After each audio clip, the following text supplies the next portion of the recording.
George Wajackoya amepuuzilia mbali kauli kuhusu muhula wa pili wa Rais William Ruto, akisema kila Mkenya ana haki ya kugombea uongozi. Akizungumza katika kaunti ya Busia, Wajackoya amewashtumu baadhi ya viongozi kwa kujaribu kuwanyima wananchi nafasi ya kidemokrasia ya kuchagua viongozi wao.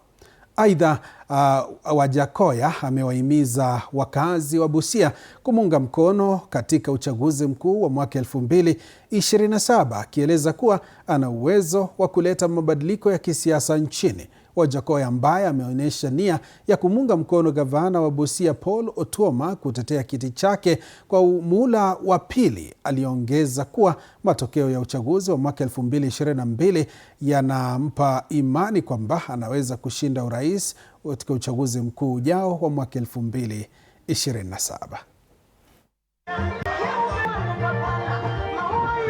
Hakuna mambo ya praise and worship. Mimi namjua gavana peke yake hapa. Lakini watu wengine tuko huru, tuko na demokrasia, kila mtu yoyote katika nchi hii ako huru kusimama. Mimi nimesimama kura ya president. Nimetosha sijatosha?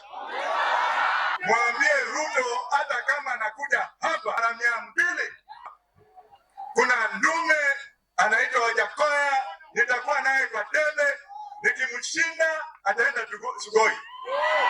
Niliposimama last election nilikuwa namba 3 na 2.8 million votes. Raila ameenda, si nimechukua? Hii watu kuniambianga hapa nini. Mwambie Ruto niko. Tuangazie mengine. Wakazi wa